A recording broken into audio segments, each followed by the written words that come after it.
国民党主席啊，到只剩下10天了是吧？14号、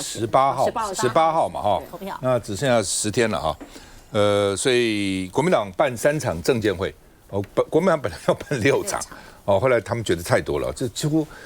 真的太多了这每天都在搞这东西哈。然后，所以国民党后来变成3场，但是还是一场这个电视政见会，所以国民党等于4场。那昨天在台中这第1场在台中，那因为卢秀燕嘛，台中市长嘛，所以基本上他们都这个表示这个很尊重卢秀燕那郝龙斌生气说破坏党、散布谣言的才是敌人，因为最近不少谣言破坏这个网络上黑函那么乱七大堆郑文也说黑函一波一波，说党内的选举不要伤和气了就是你党里面选举会打成这样子，那你现在因为这6个不管怎么样票多票少都是一时之选嘛，都是党内的精英了那当选的时候也希望这些力量能整合嘛，如果现在就打成这样子，将来怎么整合呢那郝龙斌说要战就战，因为郝龙斌第1场没有参加那个当时中时还中天举办的辩论会，就被人讲你怯战，其实不是，因为郝龙斌是礼拜4礼拜3决定，礼拜4去领表，礼拜5登记，礼拜6就辩论，对他来讲，他觉得这样是对主办单位的不尊重，因为等于是太仓促嘛，但是就被人家修理说他畏战，就他很生气，他要战，对不对？好，我们可以对你们1对1来辩论两岸问题。那郝龙斌其实讲的是郑丽文。要跟郑丽文1对1辩论这个大陆问题，但是呢，张亚中就说：“来，我们2个来辩，我跟你辩论好，那张善政昨天晚上力挺郝龙斌而且说他们从他当政务委员的时候就认识他而且呢，现在基本上地方首长比较挺郝龙斌，因为郝龙斌做过8年台北市长嘛，他们这中间常常互通有无，互相来帮忙救灾等等，所以他跟地方比较熟悉。所以呢，这个张善政说，郝龙斌是带领国民党2028重返执政的党主席的这个最好的人选另外呢，昨天晚上也到南投跟党员座谈，也拜会了许淑华许淑华也跟他这个拍照鼓励他好好选那另外呢，这个云林的这个张荣卫还有渔会的荣誉理事长林水树也力挺郝龙斌那昨天他去嘉义东石争取党员的支持那另外呢，他昨天喊出来说，台南、高雄，因为台南就是这个谢龙介嘛，高雄应该是这个我们柯志恩嘛。如果没有2个席，至少拿掉1席，最好拿2席。如果没有拿下，就辞党主席没有拿下就辞党主席所以你看你们任重道远然后呢，而且呢，虽然要跟白银合作，但是你自己要够强，才有本钱蓝白合嘛。你自己不够强，白银根本看不起你，他自己选了，他跟你合什么所以他们要组织一个在野这个提名委员会共同提名了那罗志强看了郝龙斌力军的，罗志强也说，如果到时候2026执政县市减少，也要辞党主席所以党主席注意，可能2年后看是不是要再选1次不能说，因为国民党好几个是要重选，就是任期到了宜兰还有这个嘉义市还有这个彰化县等等，云林县就是任期到了任期到连任的应该都没问题了，但任期到了就要新人出来嘛那郑丽文说他用当行动党主席，就是他当党主席不会只在台北，到处去行动，突围南台湾，要打破南台湾绿色执政的魔咒那张亚中说呢，郑丽文呢，因为郑丽文说，因为高市大概郑丽文看高市当选很高兴嘛这个日本自民党党魁就是女生，所以要去拜访高市。那张亚中说，高市是你郑丽文搞错了，你的支持者很重要是黄复兴那些国民党那些党员，你现在他们恨死高市因为跟这个仇视大陆，把大陆当成敌人一样看所以你要去拜访高市。那张亚中说，你连这个国际的常识都没有，在党员的资格都没有，你要跑去看什么高市呢？那郑丽文说我不认同他，不能跟他沟通吗？我要影响他听了我话，搞不好就改变做法了。我们看一下。非常开心，我们6位国民党主席首场地方座谈会来到台中，郑丽文眼看郝龙斌走错位子，一手拉住他，更轻拍罗志强，这气氛跟眼神有点微妙，难道是先礼后兵的起手式？因为6人再次合体，但每个人话都说得酸溜溜。我们不知道从哪里来，没有委托公司假民调，到处在散播。任何一个觉得我怯战的人，愿意跟我1对1辩论，我绝对接受挑战。我看到有些说法说救灾。都1个多礼拜、2个礼拜了，救什么灾？抱歉，现在的重点点是重建。两人话是剑指谁很清楚，并且近日多份网络民调，郑丽文都取得领先，但随之而来的是吃狗肉没缴责任额争议。更传出这周还有2份黑函在等着他。有一点习惯了，一波又一波啦。那我们就是平常心，难免光怪陆离的现象都有，但没有关系。而原先党魁8场证监会缩成3场，这回台中场涌进1000人，不止6人积极拉票，也开始放2026选战的力度跟承诺，包括我们的议员的选举经费，包括立委的选举费，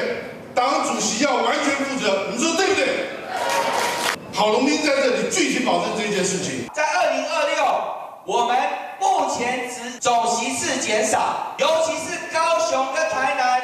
如果没有拿下其中1席，罗志祥吃党主席好不好？6人都喊出未来要决战中台湾，稳住台中。大母鸡卢秀燕喊话因市政繁忙无法出席，更让各路候选人找到机会宣传自己跟卢妈的关系。我们的台中，我们的彰化，我们的云林，我们的嘉义，通通都可以顺利接棒。那我也准备明天的晚上的时间，再一次来台中来拜会一下卢市长。眼下国民党党魁之争白热化，党员关心的或许还是谁的政见，非空头支票。看不懂，好吧，晚会，你们民众党到底怎么看？我自己当然比较观察是小草的反应啦哈，因为这个说实在，这个说明会啊、辩论会啊，好像真的蛮多场的哈。那在一开始的前面几场里面，我看小草群还蛮热烈的，在做一些相关的一个讨论哦。但后面因为场次有点多了，他这个场次比选总统还多，真的很多啊。24几天办不选总统都没有这么多场，然后好像。谈的比较多的就是这个两岸的部分啊，还有所谓蓝白合的部分呢。但因为前面几场大概这几位候选人都已经都有表达过了，大概就以小草们来说，就大概知道说，这几个其实主要就是那个郑丽文嘛哈，然后还有郝龙斌，还有这个罗志强的部分，当然就是3强的部分是大家会比较特别关注的啦哈。那所以对于所谓的蓝白合，我看这一段时间讲了这么多之后，其实听起来很大前提都是一致的哦，就是一定会这个往蓝白合的方向走。然后呢，我觉得再多长一点之后，就会出现就是方法哦，就是可能有一个机制哦，一个公平的机制来做相关的一个讨论啊。我想对我们民众党来说，因为其实为什么会关注？因为它对于这个2026跟2028确实都非常的重要，这样子哈。所以目前为止啦，我觉得看起来也是真的蛮眼花缭乱的，因为就是大家都很这个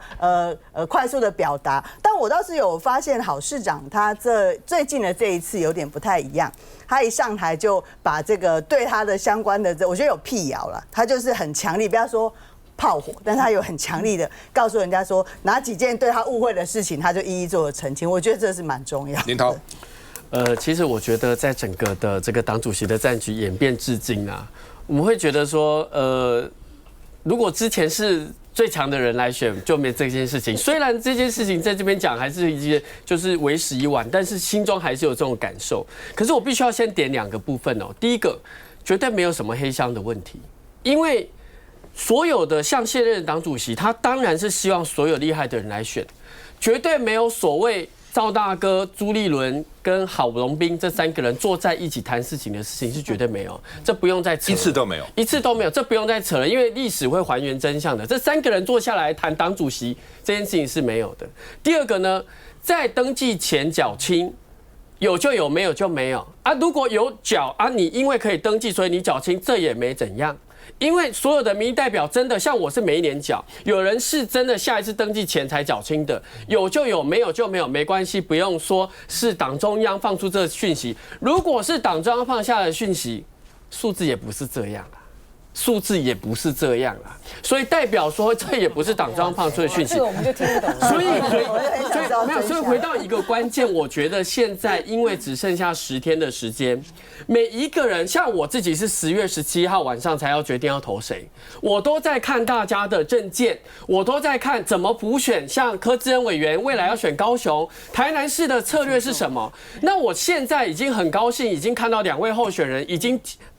投名状也好，军令令状也好，就是2026要赢的其实是怎么样，不我们来负责。我觉得这给党员一个很大的气势是。至少我们有赢的决心嘛。那在这个炮火往外的过程中，我觉得整体的国民党是会越大的，不是越小的。第二个呢，我还是很期待所有的候选人提出社群、青年、国际，因为其实大家对国民党主席的选举4年前我全部都参与，我觉得有一个很大的谬误是在这边，大家觉得好像我讨好了某一些。大幅的票源，我就可以获胜。其实不是的。4年前我们的战略设定的方式就是，你赢得社会的支持，党内自动在最后一刻自主党员回来投你。所以我觉得最后一刻很关键。我看到侯友宜市长跟张安正市长也表态，用他们的执政经验来表态。我觉得到最后一个关键就是你能不能提出台湾绝大多社会中间选民跟人民的支持的政策跟政见，你就可以获得这一次国民党主席的选举。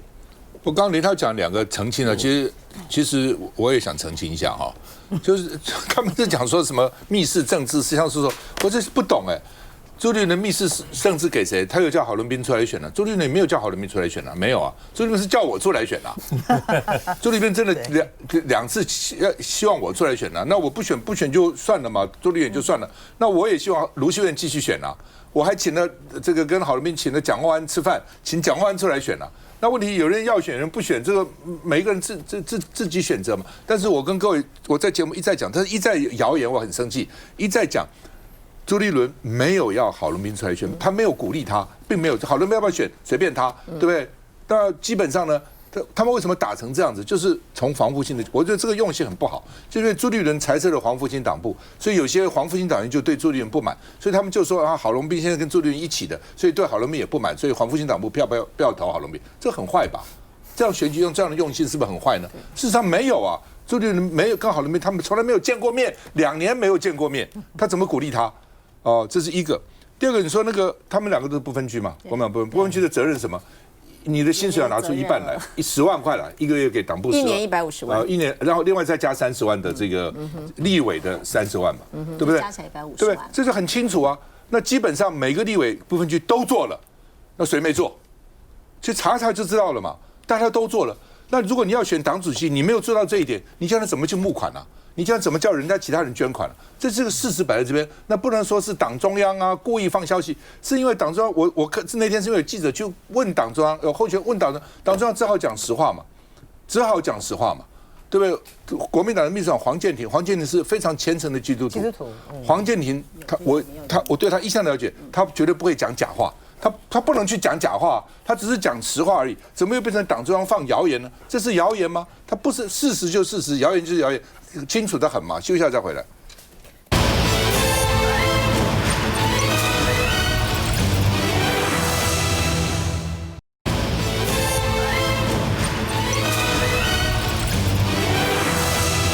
好，高雄那边土方好像现在乱象哈。陈其迈说，高雄处理土方很头痛啊。很头痛啊！那现在因为空拍高雄的大平顶保护区呢，绿地变成柏油山头哦，整个就是你看这个搞成什么样子哈！而且怪手还在继续在那边挖，还在挖哈。那到底是怎么回事啊？公权力要怎么办哈？那另外呢，陈其迈说我们要立刻清查严办哦，这个因为大平顶又被拍到好像是盗挖，而且又倾倒。他因为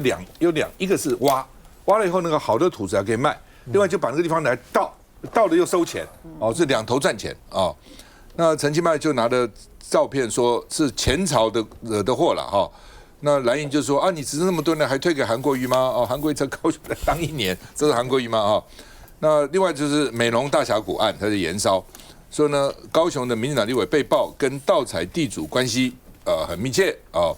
那另外呢，这个赖玉荣跟柯志恩狭路相逢，所以呢这个杠上了啊、哦，为了是美浓啊。哦，那18米巨坑，说地主家人是赖瑞荣的团队成员，那赖瑞荣对这很不高兴哦，指责柯志恩啊、哦，那赖瑞荣说要告柯志恩啊、哦，然后呢柯志恩回呛说，我全程也没提你的名字啊，哦，你干嘛对号入座呢？哦，那另外呢这个说赖瑞荣跟里长提告了哦，不满国民党去影射他，我们看一下。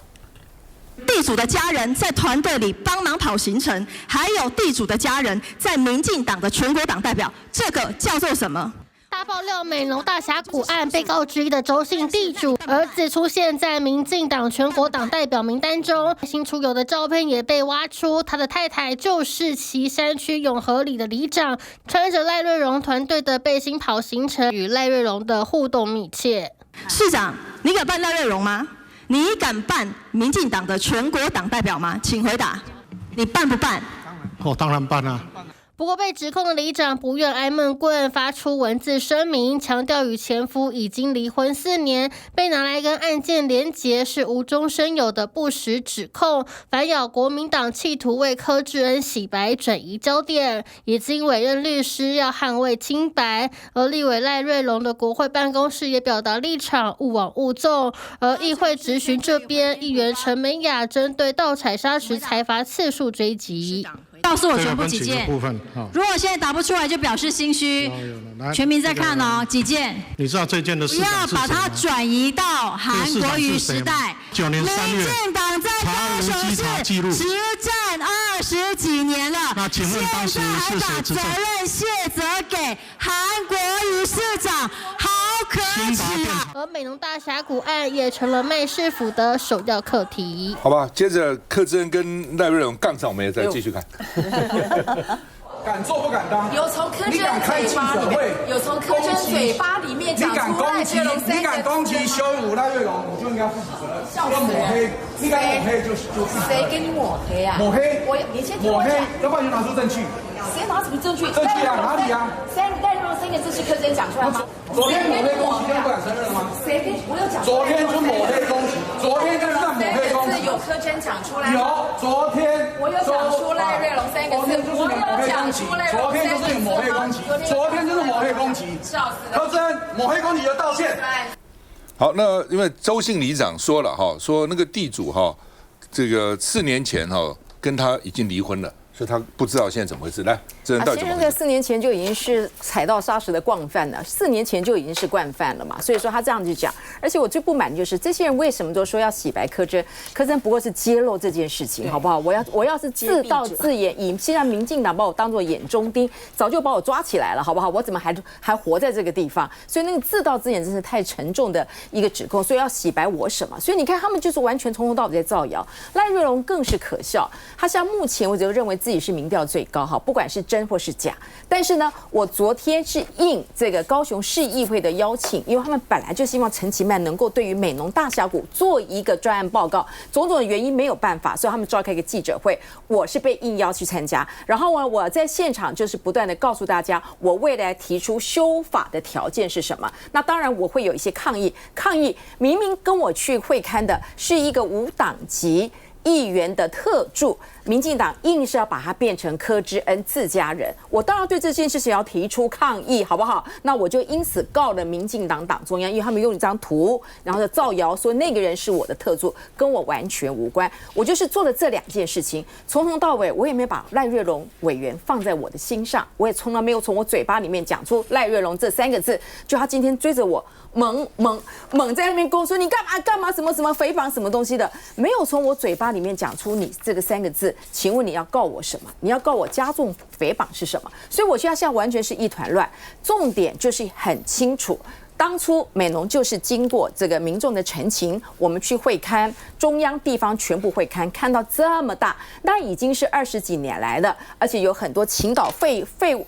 这个所谓的废弃物等等之类的，我们就是要求检调跟市政府能够强化，不要只是所谓一直喊说我们已经要严惩完之后，你没有配套，你还是让我们的这个土地不断在流失。像今天在大平顶，在小港区大平顶就发现了嘛，因为我们目前高雄来说，我们真的是只有10家的土资厂，他们每一个月大概可以处理大概26万公吨。那对于我们每个月3.6万是 OK 的，但是他们处理的话，他们需要有地方来掩埋，但掩埋的地方就是不够。那不够是否就是要来提出解决的一些的方案？那目前不够的状况之下面吗，就到处乱。所以你现在发现很多的营造商就告诉我们说，因为现在大家都不敢动，所以说呢工程会延误，那就不是证实了。工程延误不是证实以前都是乱倒，所以以前你都没有处理，所以现在被紧缩了，你现在才发现问题来了，那这些都是我的责任嘛？所以我就觉得说这件事情所提出来，就是要请大家好好来做一个解决。对于修法的部分，中央该怎么样？那完全有一个配套的措施。这么简单的一件事情，就我不晓得是他们这个初选太过激烈的，任何事情都要跟牵扯跟柯震有关，什么要帮柯震洗白啊，什么这个东西跟我没关的，他都要把我当做一个主词。那我也只能就是这样子，他说什么我就回击。但是呢，我觉得以后就是有多少证据说多少话，你要利用这个机会来蹭声量，我觉得这只是凸显这个民进党新潮流北部这个标准。你看看，讲话非常有逻辑，然后呢事实很清楚。我们南部的新潮流学一下好不好？你这个也要出来跟我选市长，还不清楚你要告的人是谁，然后你告的目标是什么？我这觉得这个对于高雄市来说的话，真不是件福气的事。不要忘记了，这个高雄市啊，民进党已经执政了多少年？至少陈其迈已经当了6年的市长。竟然说你不知道说有这样子一个大峡谷，就是美浓这个这个大峡谷又不是一夕之间一夕之间形成的，有这么多的这个土方乱象，然后乱倒废弃物，然后竟然陈其迈说我现在才立刻查办，我真的觉得他是渎职。而且不仅市长渎职，然后你下面的所属的下面的这个相关的主管的单位，那以及高雄地检署，我觉得都渎职。我不相信说这件事情之前不知道，因为它这已经是存在很久了，然后违反山坡地保育条例啦、土石采取法啦、然后水土保持法等等，这一定就是会构成的。所以呢，在这件案子当中，我是不知道监察院有没有开始启动调查。我认为监察院啊，如果说你们要振兴你们、恢复你们的形象的话，应该要赶快立即去调查，然后去收证。这个问题非常严重，而且这个柯委员这边已经揭露了2个弊案嘛，一个是大树嘛，一个美浓，还不晓得高雄还有其他的地方，搞不好也都是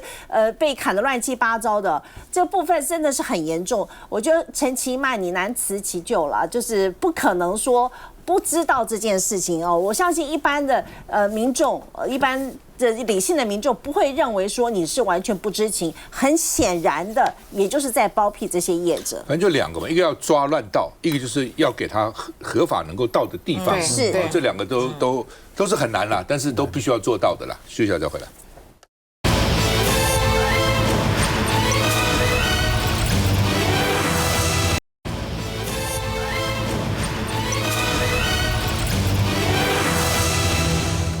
好，那么2026地方县市长要选举啊，民进党动作非常快，选对会呢昨天就拍板了，要王美惠去选嘉义市，因为嘉义市长现在这个任满了哈，陈莹占台东啊，台东县这个县长也任满了哈，那所以陈莹台东，王美惠选嘉义市啊，那另外呢，这个蓝白阵营说还没有决定人选，所以支持者说蛮焦虑的啊，都民进党都出来人了啊等等啊。朱立伦说，国民党是长期布局，并不是临时抓个人出来哦，长期有布局哦。那另外呢，吴怡农表态要争取参选台北市，王志坚好高兴，太好了太好了啊！这王志坚可以不来了，说这个吴怡农非常适合，非常优秀人才因为民进党就说，王志坚不错啊，显然他不想选啊。那另外呢，现在民进党2026呢第一波提名台南、高雄、嘉义县焦灼所以选对会没有共识那另外呢，这台南市长民调时程瞧不拢，说要延到明年1月中才开跑那陈清飞就说你明明说党说年底以前要决定，你不是延到明年1月，什么意思？会不会再延？所以呢，初选有变数，民进党党部、台南党部后果自己负责。那郭国文就反击台南市党部主委说，还有党革吗？我们党这样决定，你还批评有党革吗？那另外呢，谢龙介说，林俊宪的劲敌不是陈亭妃，将来主菜就是我。如果台南乡亲想要改变，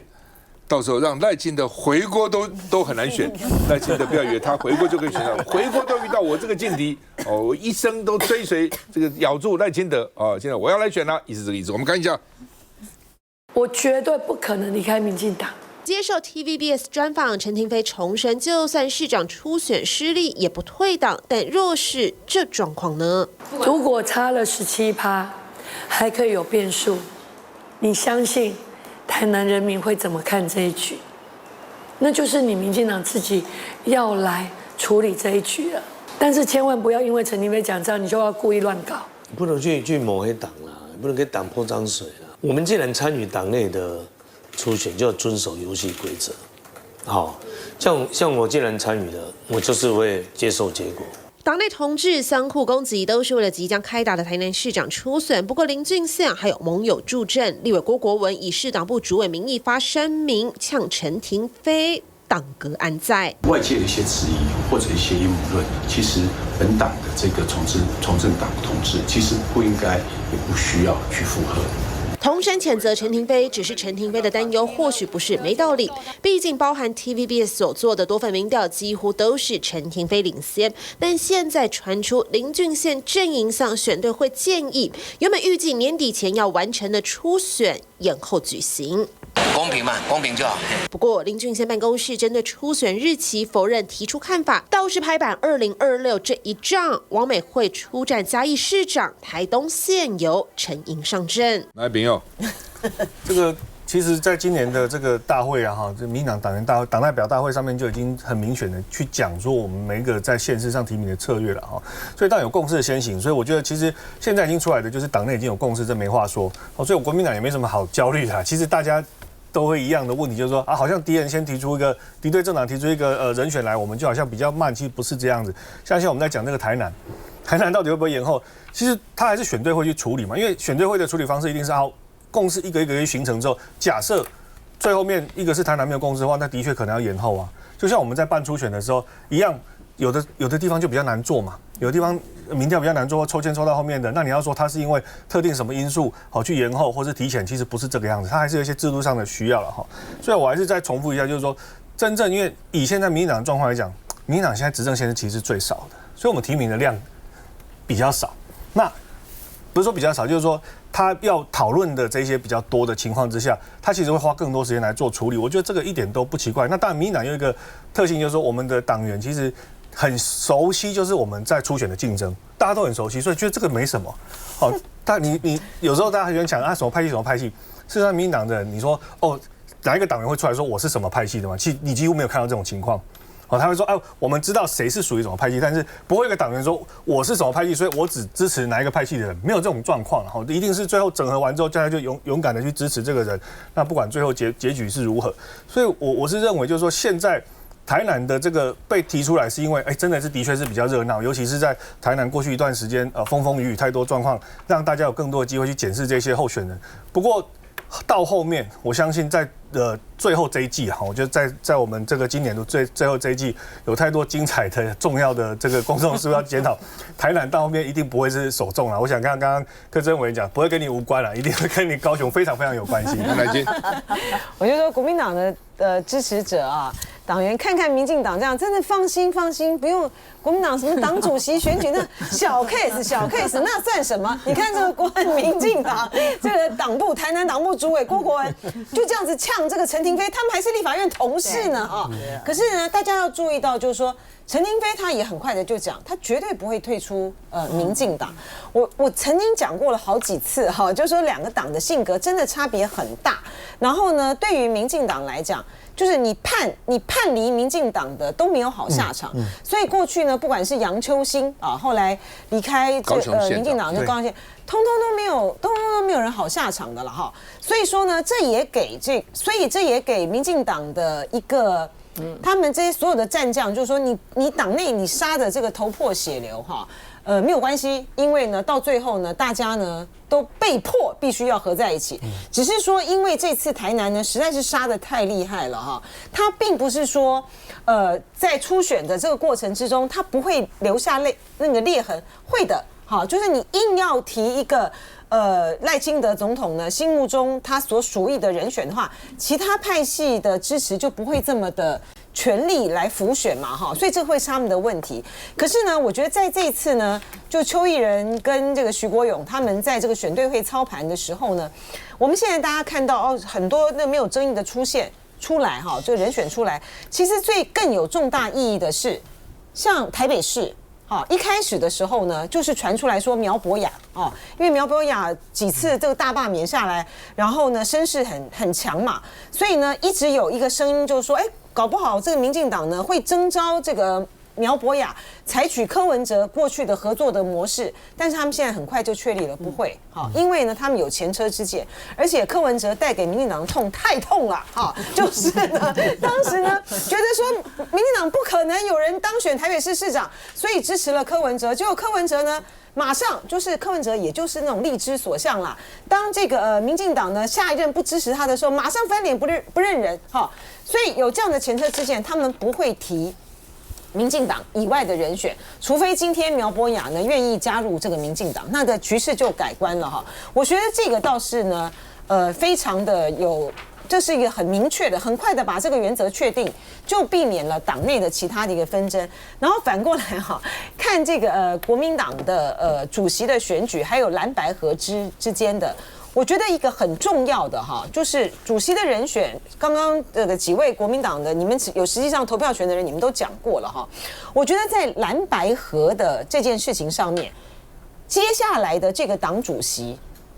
他讲的这个蓝白合，不只是2028，而是在2026的时候，就是国民党是要一个什么样的党主席人选？这个党主席人选呢，他是不是真的能够不但是调和顶鼐国民党内的各种不同的世代，还有这些县市长等等、立法院等等之类，他要跟民众党调和出，因为2026的选战，如果说蓝白要共同来去提名的话，这是非常非常高难度的挑战哈。就说包括比如说晚会，他的宜兰啊，他在这个宜兰这个部分的话，国民党真的要让吗？哦，那现在国民党不是不分区立委，对吴宗宪他也在经营嘛，哈，对，那你们真的要让晚会出来选吗？然后再嘉义，然后现在呢，张启凯在经营嘉义市，哈，那你们真的要让这个张启凯选嘉义市吗？县市长的问题啊，还没有那么的复杂哈，因为只要是某一个人的声势，像这个新北市，只要是川北愿意去选，一定是李四川的，黄国昌就靠边站了，但这是肯定的哈。可是县市议员会非常的困难，对，哈，县市议员呢，国民党自己的这个县市议员都吃不够了，你还要让你愿意要让席次让这个白的人来长大吗？好，让白的势力做大吗？如果基层的这个东西没有办法调和好的话，那我觉得累计到2028的时候呢，恐怕它的就会有一些这样那样的嫌隙会产生了。所以我觉得这个才是比较困难的一个问题。你好，基本上在这个提名，你可以看到为什么民进党的2026的选对会已经针对台东跟这个嘉义市，原因是这两个县市是他们认为他们有一定的胜算，因为像这个台东是原本沙卡他们绿营的分裂，后来我们这次立委当选，那嘉义市是因为黄美颖会市长交出去，他们觉得王美惠在地的实力很强，所以提早预估。可是国民党其实已经布局完啦。针对民进党的选区，我们要拿回来的台南跟高雄选将，不就是在这边吗？所以大家在讲说，为什么你们国民党2026的选队的这个提名策略怎么会慢了一点？没有慢，我们还提前，我们2024年就已经确定要在这些艰困选区有这些强将来做经营。所以我觉得接下来的党主席选举为什么会重要的原因，是因为很多县市大概7个县市要交棒，包括刚才提到的台东、花莲、新北、嘉义、彰化、云林、宜兰，通通要交棒，这7个要交棒。其实提名不是那么容易，比如说蓝白合的问题，那到底县市要怎么样？其实不只有新北啊，那新竹看起来是单纯化了嘛，因为高虹安市长看起来还可以继续选嘛。那宜兰呢？宜兰呢，对不对？那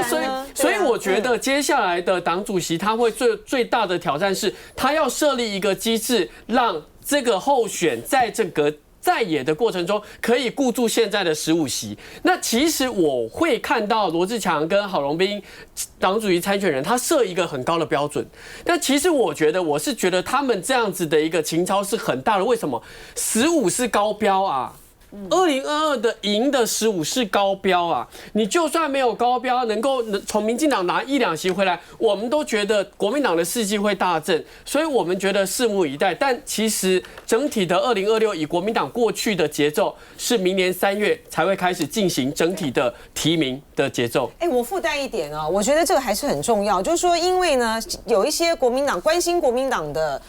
朋友哈，就提出来说，哎呀，真的不需要去辩论什么大陆政策啊，或什么，你们应该要辩论党的改革方向等等。我就说，因为很现实嘛，办了那么多场的这种辩论啊，或者是说公开的说明或电视说，谁要去听国民党的改革啊？哈，所以说当然就是大陆政策，就是才会有收视率哈，才会有票房。可是呢，党主席们、候选人们，你们现在所说过的话都会留下痕迹的哈。所以说，一个能够争取国民党内比较深蓝的选民的大陆政策的论述，可能跟中国大陆呢采取一个更友好的、更开放的一个姿态的话，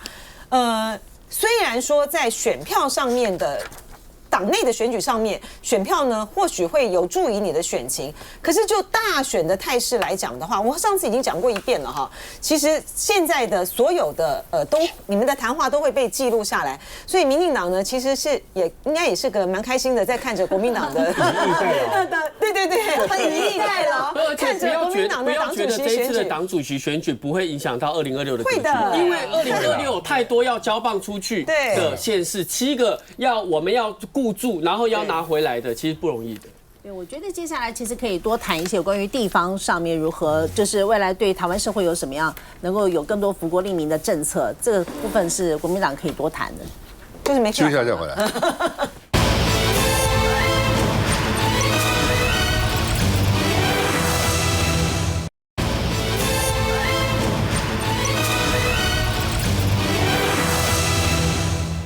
好吧，今天这个当年潘孟安被指说这个，所以有这个建设公司给他房子免费了啊，所以金屋藏潘了哈。那当时的这个联合报记者呢，是说是报社要求他跟王宏威合作啊，而且呢说明明知道潘孟安房子是租的，而不是在供养，为什么还讲供养？王宏威回击了，说记者会前一天，记者就已经发稿了。就已经发稿了，所以呢，意思就是说，并不是他开记者会泄露的，之前开记者会头一天，不是就已经写了被曝入住这个什么绿能厂商豪宅嘛哈，所以为了大家跟绿能有关了哈。那这是当时的联合报记者叫侯立安啊，他说是报社长官要求他跟王宏威合作，王宏威也脸书说他真的很无言了哈。然后呢，这个侯立安又在呛。说呢，你一定跟我们的前长官聊了不少啊。那另外呢，这个潘孟安也说不能容忍这个无差别的跟监、狗仔跟监。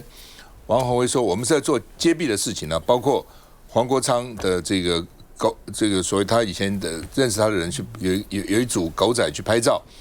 或是助理有没有去卖这个照片？他说我们是在做揭弊哈，说他们为了要追杀黄国昌、王宏安，所以把小助理拿出来做陪葬哈。我觉得已经完全没有任何政治道德性。我们看一下，这个潘孟安这个事件，我召开记者会，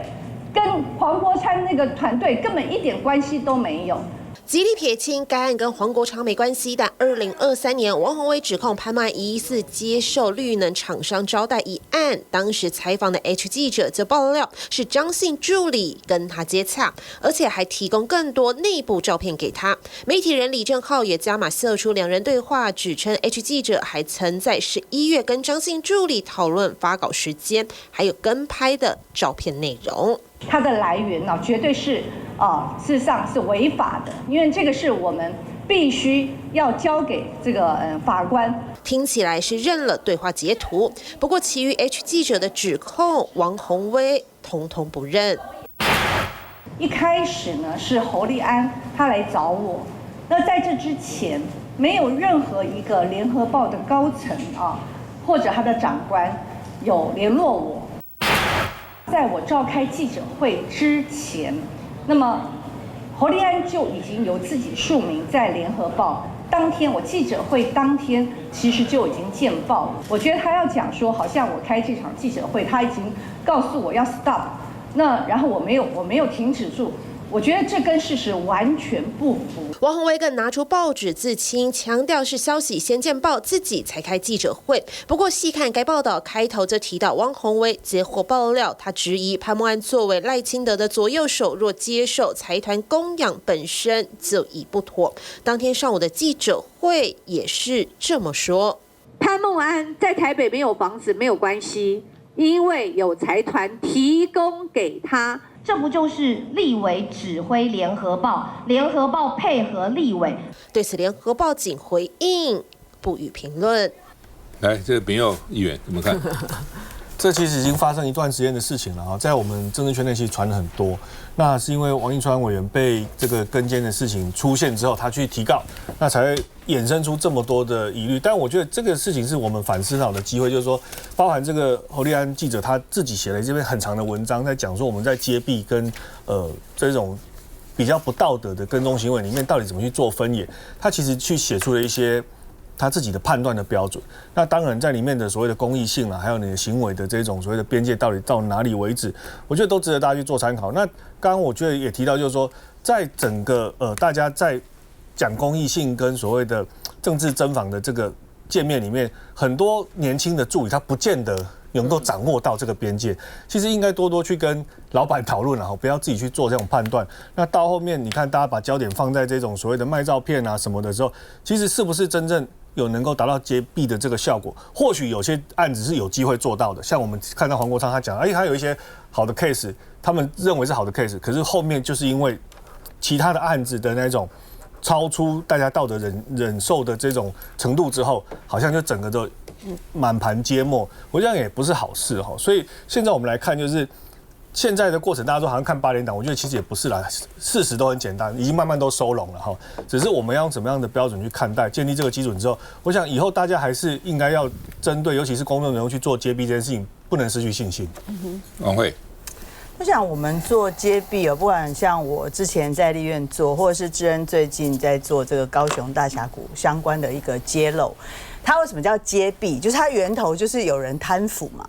那贪腐之后呢，那样的事情可能存在一段时间，那就会有一些所谓的吹哨者，他会把他所知道的讯息抛出来给我们，可能透过不同的管道，所以像宏威讲的，我们做公共议题的揭弊，本来那个来源可能就会从各个方向来这样。那在我们接到讯息之后，像我自己过去的做法，我一定会做一些可能性的一个核实啊，去问一些相关的这个内容，然后去把这个。我通常会透过质询啊，就是我会去问官员，然后再兜一下这样，因为你通常去问官员的时候，像那时候追台盐女人都这样嘛，王美花就会回答一个让你就你没有想过，但是就跑出来说哦，原来这件事情都陈启玉自己就决定的一个事情哈，所以这个是所谓的揭弊。我们在这个拿到资料之后，我觉得我们民意代表都会做一些相关的一些核实，或透过质询的方式来做一些确定，再有办法去往下追，或者是说像他在这个农地上面盖豪宅，我们可能会去现场去看。我觉得这是我自己当时会做的事情。那至于是不是像这个过程当中，我觉得在助理上面的一些分际没有抓得很好，我觉得这个真的是我们在这次的这个事件里面，我觉得委员们在收，因为其实有很多事情，然后他四面八方的资讯来，我觉得委员自己在这部分可能也是要多多注意了。各位都是政治人物哈，然后呢，这个政坛这么长的这个时间。以上讲的各种状况，它有好几种不同的层面。第一个，媒体可不可以跟政治人物结合，互相来揭弊串联？可以啊，当然可以啊。对，媒体第四权，这没有问题嘛。因为很重要的关系，就我不是在说黄宏威这个案子，我是说就媒体跟政治人物的关系。很多媒体呢，他为什么要找跟政治人物来结合？说实在的，今天呢，我如果有办法、有本事，我揭发一个弊案，我所有的那个事实证据周全的话，我当然自己报啊！我干嘛给你这个政治人物独家？但是呢，干嘛给你政治人物用？但是因为呢，媒体没有言论免责权，好，然后媒体呢也很多的它的部分呢，可能有的时候，比如说，我透露了一点点，发现没有做大。那他可能就透过这个政治人物把这个东西再来烧，再来烧一下，这都有可能的哈。那政治人物呢，特别是立委，他有言论免责权，然后呢，他在某些的程度上，他可以达到一定程度的效果。我觉得大家也都不是第一天在这个圈子里面啊，不要说装的好像很无辜的样子啊，就没有这回事了哈。但是呢，讲到呢，这次黄国昌事件也衍生出来的，我觉得很单纯。我们上次也讲过，我今天就是一般人，我也可以组一个狗仔队，然后去跟监嘛，我只要不违法就可以了哈。重点是这一次呢，王一川他们整个人要去把它操作成是说，你们这些人都心怀叵测，好，你们呢都是结合了特定的媒体，要来去找绿营政治人物的麻烦。但事实上，就弊案本身来讲，它是不分蓝绿的。我完全赞同乃金所提到的，过去我们在揭露一些事情，包括是管中闵的案件或等等之类，或是故宫。这些其实都有非常多的吹哨者是给我们一些的资料，那我们一揭发之后，很多